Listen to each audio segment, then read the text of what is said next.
wanted to share something that's been really helpful for me.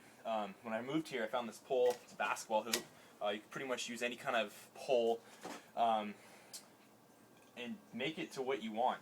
This is my own version of something that you can condition with that won't hurt your hands as much as hitting the pole. It's just sand wrapped in duct tape in a bag.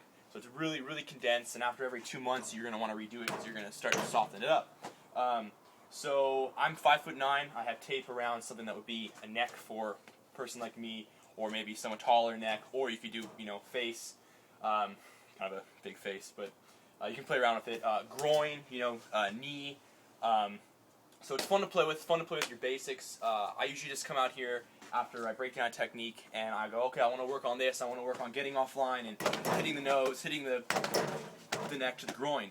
So I usually play with it. In regards to that, it's nothing necessarily really serious. You can practice your basics on it. You can do anything you want. I wouldn't suggest front kicking this thing really hard. Common sense.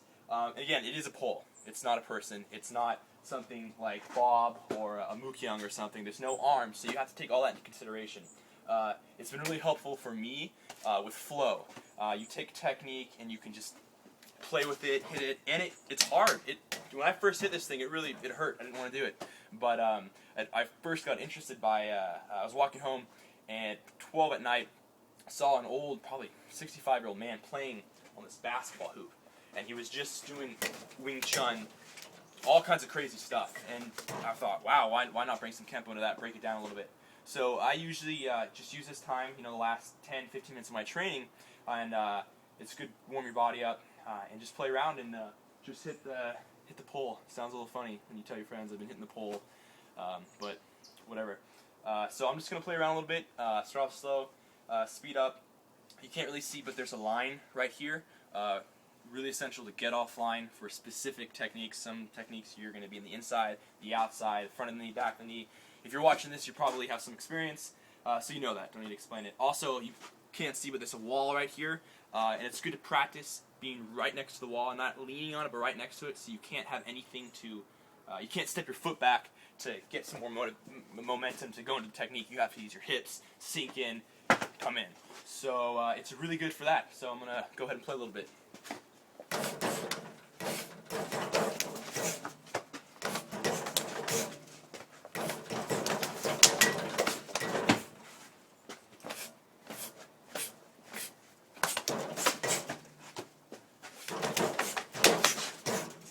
As you can see, I like coming off the side here, getting offline, hitting the groin, leaves a lot of options.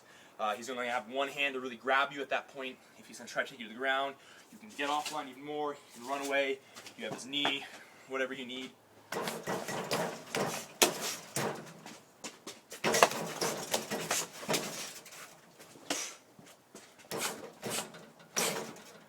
Good thing to start with your hands up.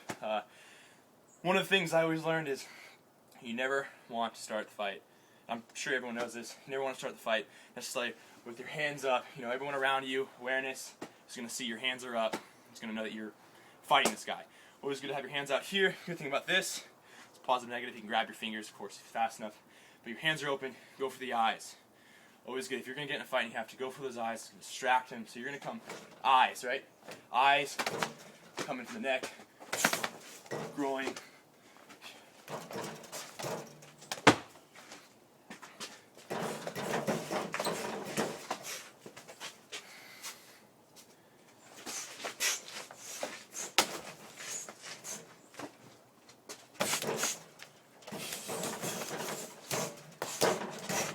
I like doing the hammer fist, passing, hitting, back of the atlas, really good one, hurt pretty bad, taking the knee out. It's also good for picking a target, hitting accuracy. If this is solar plex, you're going to get used to hitting there, coming offline, hitting there.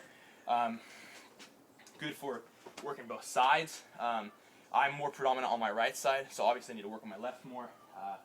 And you can play with it at all angles. So I always suggest using this. I have another buddy of mine who just started, and he loves it.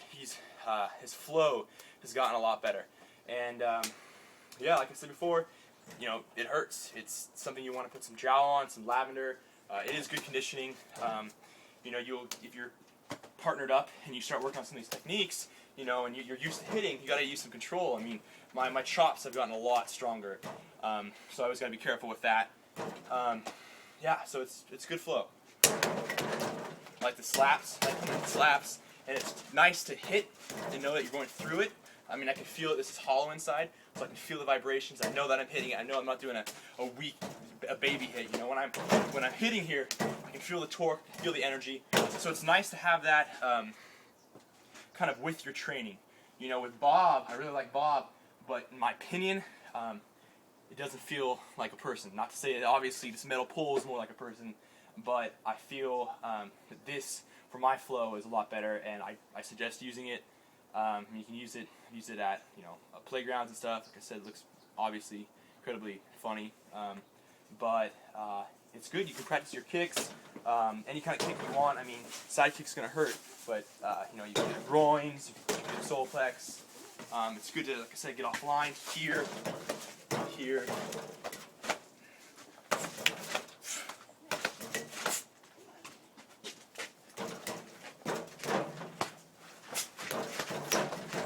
I like practicing lethal moves. Guy comes in the punch.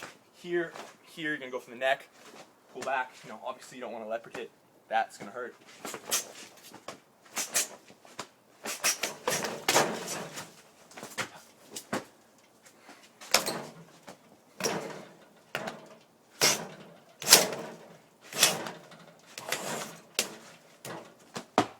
Mainly for fun, you know, and flow. So I hope you enjoyed. I hope you can maybe use something like this. Good training.